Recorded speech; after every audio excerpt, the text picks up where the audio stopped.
live. I'm reading out of Return to Elysium. It is a far memory book by Joan Grant, and she is Lucina in this book, 2nd century BC in Greece. And she's been there for a little while, and she's having a conversation. We are here in chapter 7, I think it is, and it is entitled Amphora. She's having a conversation with Euripides and Agamemnon about a threat. I'm enjoying this, I said, and greatly honoured that you should allow me to listen to this discourse between superiors. But we don't think of you as female, said Agamemnon kindly. We accept you as one of ourselves. At which I smiled to conceal that I should have prepared to slap him. To continue, said Euripides, if it were not for poets, the human race would disappear, or else be bred from those primitives who must closely share the single-mindedness of rams. Poets, however, allow people to see each other in heroic roles. It's shameful to be decoyed into complacency by a woman, but not to assume the same position for the benefit of a goddess. So we allow women to escape beyond the narrow confines which nature had provided. She is no longer bound even by the limitations of her appearance.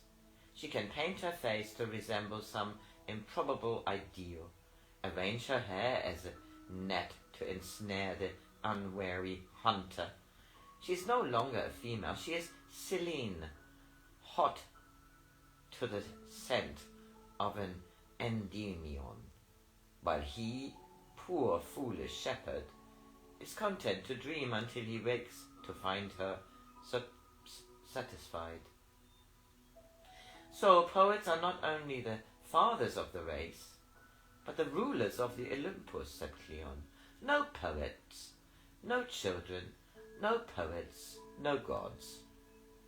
But of course poets created Olympus, said Euripides complacently. Who else could have supported such a divine and illogical conception? Zeus and the shower of gold, how delicious and unlikely. Had Epicurus conceived it, the unfortunate girl would have been badly bruised by ingots, or else taken before the magistrates for trying to pass illicit coins.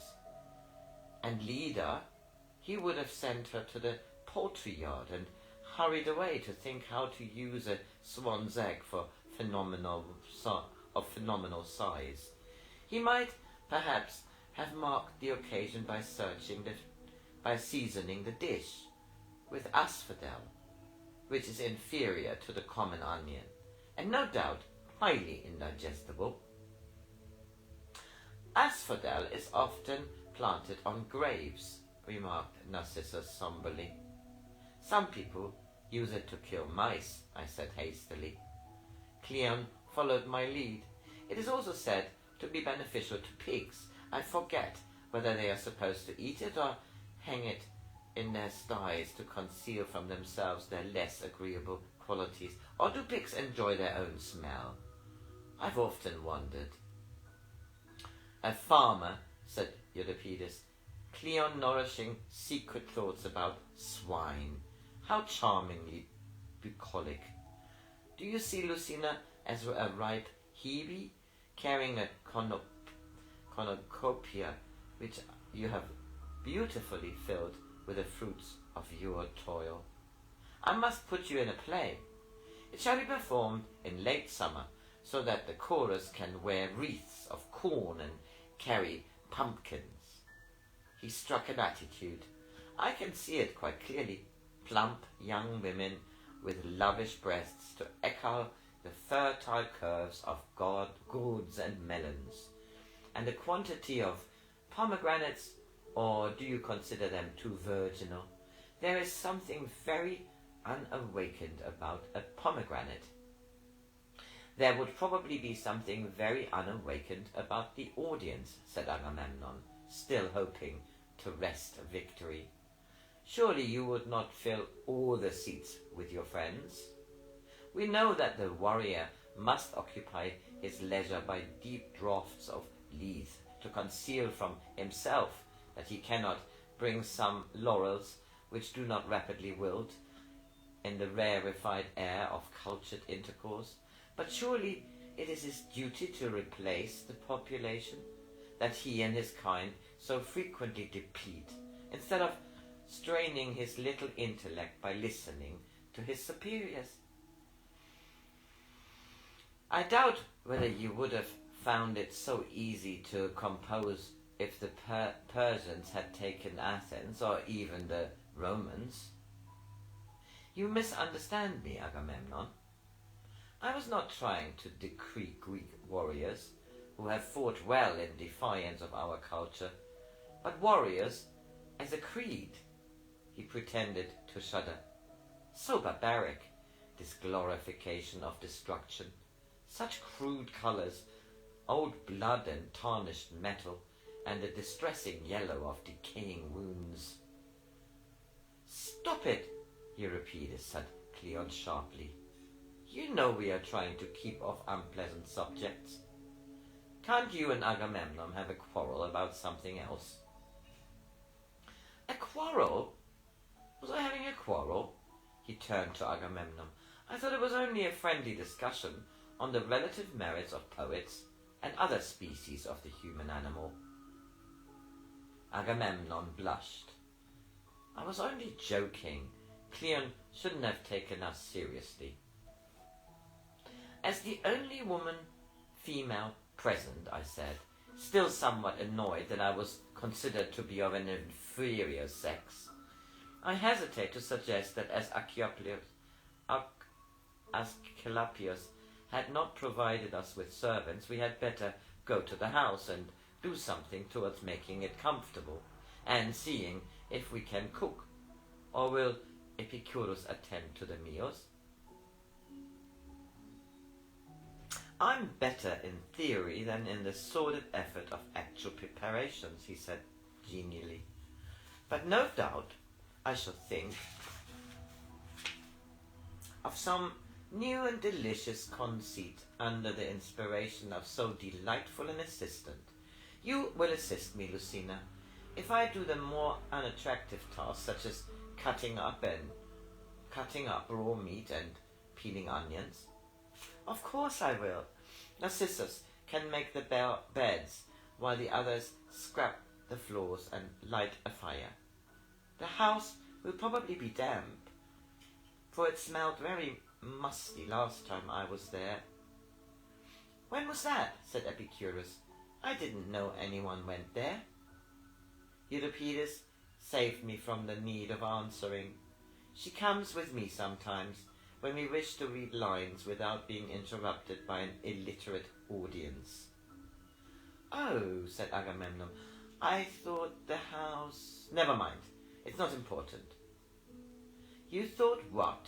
I didn't want to hear his answer, but I could not resist asking. It was only a silly story I overheard from the servant, something about the place being left empty because it was haunted. Nothing in it, of course. How could there be when we don't believe in ghosts? Don't we? Don't we? Said Euripides. Shades are always popular in the drama. Someone has got to inhabit Hades, or the place would be redundant. How difficult it would be to point the moral if there were no retribution for the wicked, or rewards for the hero who dies in the last act. Plays, said Agamemnon scornfully. Food for cowards who try to escape from reality. Euripides began to whistle under his breath. I knew the tune was familiar, but did not recognize it as the marching song, a favorite of Agamemnon's when he was caught up in his fantasy, until I saw him swing away from the path and scramble down the steep rocks to the beach. That was horrid of you, really horrid, I said angrily. Now he will go into a mood and make it more difficult for everybody. He'll probably start one of his battles, and as we have got to keep to the headland, there is nowhere really private for him. So we shall have to stay in the house and pretend not to hear. How terrible is the wrath of a virtuous woman! I am abashed to have been the unwitting cause of disturbance in our harmonious company. He went down on one knee and poured a handful of sand over his head. No ashes are available, so this will serve to prove my abject abasement. I tried not to laugh, but it was always impossible to resist Euripides. You may be forgiven if you accept a penance. You can fill the water jars, and the spring is sufficiently far from the house for you to hope that none of us are very thirsty. Water, surely, Asclepius has not lost all regard for the common decency. He sends us into exile, but promised to supply us with necessities. And what is a necessity if wine is denied that honourable title? I must go ahead to discover the full horror of our plight. Should I not return, you will find me prostrated with grief. I beg of you not to attempt to retrieve me with water. It would be cruel as well as useless, and only add to the burden I shall have to support tomorrow. He ran between the trees, and I saw him pass the corner of the house. Then he reappeared, waving his arms and shouting, "We are saved! 10 jars of admirable wine." I watched him go up the path towards the spring, carrying a water jar on his shoulder.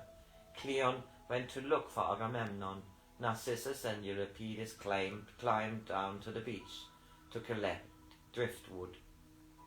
I hesitated and then decided not to go with them. The house slept in the sun. The rosemary under the windows drowsed with bees. Balm and verbena joined their quietness to the still air. The door opened smoothly, as though too idle to protest against intruders. In the main room a bundle of soiled feathers lay in the ashes of the hearth. It had been a seagull, driven here by fear of a storm, too bewildered to find his way back to the sky. I carried it outside and dug a grave for it. The earth was hard, and I had to use a shard of broken pottery before I could make the hole sufficiently deep. Had Asclepius deliberately sent the original furniture to the house? Even the chest in which my mother's clothes had been stored away? The hinges were stiff. Pungent herbs, brittle with age, fell from the pleats of fine linen. Brown dust had gathered in the folds of woolen cloaks. My mother had been a little taller than me, but our feet were the same size. The leather of the first pair of sandals was so dry that the toe thong snapped when I tried to fasten it. In a box carved with doves that held the things she had used for her toilet, I found a silver mirror. It was tarnished, so I polished it with sand that had drifted through the shutters. The sand must have been too harsh, for the bright surface was marred by scratches. Did I look like her? Would she recognize her daughter? The unguents in the alabaster jars were dry or rancid, but the perfume in a narrow phial had the ghost of violets. So that was why I loved violets. Asclepius would be gratified to find another proof of ancestral memory. Or had the baby remembered the scent as a symbol of lost security? It was dangerous to think of my mother, here in the room where she had died, where I was under the threat of death. She had protected a child from fear. Love for a child had been strong enough to break the spell in which she lingered. If I wore her clothes, her perfume, the wreath of gold and silver flowers, so subtle that it still held the shape of her head, I might gain a measure of the courage which had made her strong in love. I remembered seeing a linnet valiant on her nestlings as she tried to drive off a hawk. If I could make myself believe that the men with me were children who needed protection, I might forget to be frightened. Are men always children who have to fight and boast and create philosophies to conceal from themselves that they can never outgrow? They can never outgrow. I've lost my space.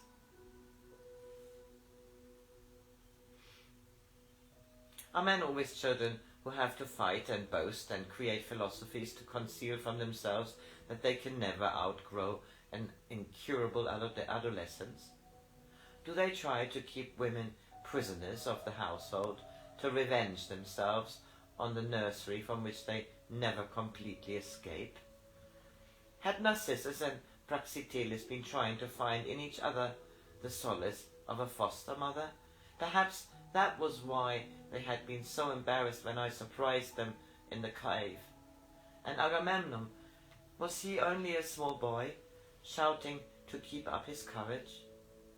I went to look for Agamemnon, and to my relief found him in the kitchen, helping Cleon to pluck 3 ducks, which Epicurus was going to cook when he had finished peeling mushrooms.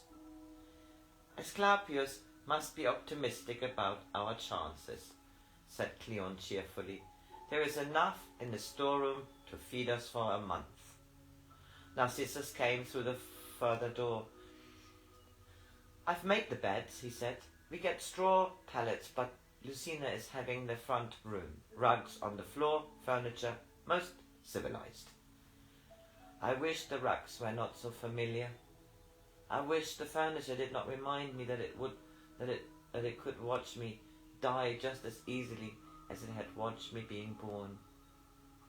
We managed to keep up the pretense that it was an ordinary day, 6 people having a holiday from familiar routine, laughing rather too easily, keeping together as though solitude had suddenly become another source of infection, preparing much more food than was eaten, and burying the remains furtively to conceal our lack of hunger. At sunset we carried one of the wine jars down to the beach and lit a fire of driftwood among the rocks. A fire gives more light than a lamp against the darkness. There was no wind, and even the waves whispered. So we sang loudly and without much consideration for the tune, so long as it was stronger than the silence. This is the end of chapter 7.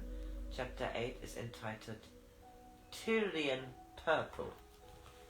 I'm wishing you a good Friday night.